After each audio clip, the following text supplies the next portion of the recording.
Greetings and salutations, everybody. My name is MiAh the King, and today we're taking a look at one of my most highly anticipated games of the year. Right up there with Cyberpunk, here comes Evil Genius 2, the super excited about sequel to an amazing game from literally forever ago. Developed by Elixir Studios, published by Rebellion, and released in 2004, we were given an amazing little game in the style of Dungeon Keeper, and if you don't know about either of those games, well, then you've seriously missed out. In a minor side note, because it deserves being talked about, Evil Genius and Dungeon Keeper were amazing top-down strategy-based building simulators where you play as an evil genius or a dark evil lord. You build up your base of evil mischief and then conduct missions against the forces of good and justice, all while torturing, capturing your enemies, storing up piles of gold, and thwarting the good guys of the world, all while working towards world domination of some form or another, and both of them were in the same style that you're looking at right now, although right now you're probably just seeing a title screen. I didn't think this out very well. Anyway, you'll see in this video. Understand? I hope so, because I don't really know how else to explain the previous games. Top-down, base building in a mountain. That's about it. But now for another side note, if you're looking to find out what happened to my mother from my previous video, please wait until the end of the video. But if you still want to stick around and check out the rest of this video, then I would ask that if you're enjoying it or finding it informative, please support my Untitled channel by hitting the like button, subscribing to my channel, or leaving me a nice comment down below. Thank you very much. Now then, on to looking at this game. Ooh boy, I am super excited about this one. Been on pins and needles waiting for it to release, so let's finally get into this sucker. Now, because I'm afraid you'll run off if I give my final verdict or at least a general idea here in the beginning, we're going to start with the things that I don't like about the game first, and then move on to the good, and finally see if it's overall worth it or not. So, the first thing for me with the negatives is the camera controls. I mean, it hit me like a ton of bricks the moment I started playing, and it was the only thing I could focus on the entire time thereafter. They're too sensitive in a way. They move with momentum, which is just I hate, and it's just off. I mean, it's hard to explain, but the camera controls could definitely use a bit of fine-tuning. Not the worst I've ever experienced, but still slightly annoying the entire time I was playing, and it took me forever to get used to it. Hell, by the time I finished recording my video footage, because I record about an hour's worth. After about an hour's worth of playing, that's when I finally started to get used to it, but that's when I started to get used to that. Keep that in mind. I did run into a few bugs, or I mean, at least I think they're bugs. I'm not quite sure since I have no baseline, but the game told me about positioning my guards in certain spots during a crisis. I followed the directions exactly as the game told me, but the guards didn't do anything that they were supposed to do. Like, literally, they didn't do anything during the crisis. So I'm not quite sure about all that, as the minions have always been janky in this franchise, but who knows. Maybe I did do something wrong, or maybe it was the game. I don't really know at this point. All I know is that it was off, it was bad, and I didn't like it. Another negative here is the blatant money-grabbing schemes this game is launching at us. I'm slightly exaggerating. The Season Pass scheme, seriously? I mean, are you kidding me? I thought this nonsense money-grabbing technique had already been exposed and executed.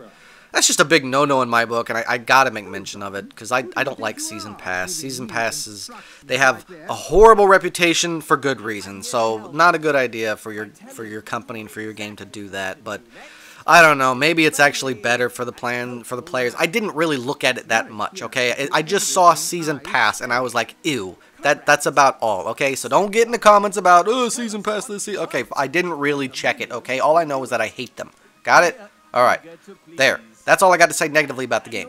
Now, we get to move on to the better stuff, the positives. First off, the graphics, the art style. I'm sure most of you have noticed by now how amazing it looks, especially when compared to the other one. And yeah, it's pretty darn nice, not gonna lie. It's very smooth, it's very pleasant on the eyes, and I didn't see a single thing wrong with it. Just me being blown away. Next up is the sound effects. They got the dang theme song here, and it sounds great. Huge rush of emotions from me upon hearing it.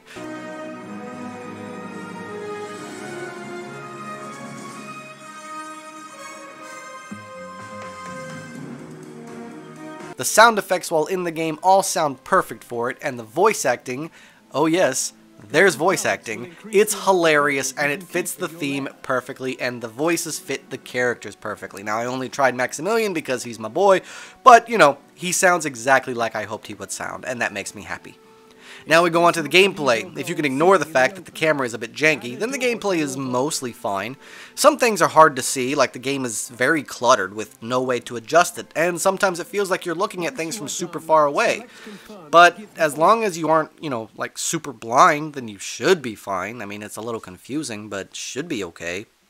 Everything moves well, works well, and does what it sets out to do, so no real complaints from me there besides the overall cluttery feeling you get while playing. Also, you can even manage your minions more so than you could in the past. For instance, you can take certain minions and assign them to rooms for them to work in. Each minion has a name and bio. You can set up guard positions where your guards will rush to, guard that area or guard that door or whatever whenever an alarm goes off. I mean, there are things included here in the gameplay that we players were dying for in the last game, and they actually put them in here. So chances are, if you were playing the old one in the past thinking, man, I really wish they had done this, or wish they'd added this, or wish this was here, then they probably did exactly that in this game here, and it's freaking awesome. What about the UI, the user interface? Well, it's not that bad. I was expecting far worse because a lot of games nowadays try to come out with super complicated UI because they feel it's needed, but here it just feels like everything is there because you actually do need it. It's not very confusing, but once again, it does feel, a bit cluttered. There's a lot of detail here, all the way down to the very specifics of your minions. What's their, like their name and their bio, where they come from, stuff like that. So, and then you've got like descriptions for everything and backstories for everything. I mean, don't get me wrong, it's all really cool, but man, there's a lot there, and it can be a little bit intimidating when you're hit when you first enter the game, and then you're hit with all this information and all this different stuff in the UI. So, just keep that in mind when you're going in. Also, the game does have a tutorial. It's funny, it's fun, and engaging, and it's doing a perfect job of teaching you how to play without making you feel bored or annoyed that it's forcing you to do it this way. Basically, this game and these developers did the tutorial the way it's meant to be done, and that I've seen, and this is the way it should be done in all video games. It's that good of a tutorial. And last but not least is the stability and pricing. The stability is great. Other than that quote-unquote bug of the guards not going to their posts, I didn't notice anything else glitchy or broken in the game, at least not during my gameplay. Everything was smooth and working very well. Not even any clipping of any kind, which is I was thinking I would see at least a little bit of that. It was all fluid and blending together freaking perfectly. I was just really impressed by all of that. And then the pricing. Now, while I think that $40 might be a bit much considering how you look at it, but when you actually look at the quality of this, so far in the first hour, when you look at all the effort here, the level of detail, the smallest little connections being added around here, plus the amounts of gameplay time you'll have on this, and not only that, but the replayability. I mean, there are 3 different types of islands for you to choose from, 4 different types of evil geniuses for you to choose from.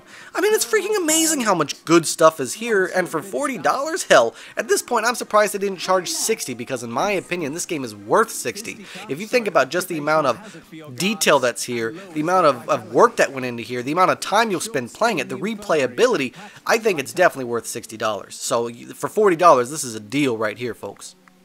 So, yeah, I mean, that's all I got without rambling and repeating myself. I mean, if you can't already tell, I give this game a glowing review, a 3,000 thumbs up. His Majesty royally approves and encourages for everyone out there who sees this video to go and give this game a try.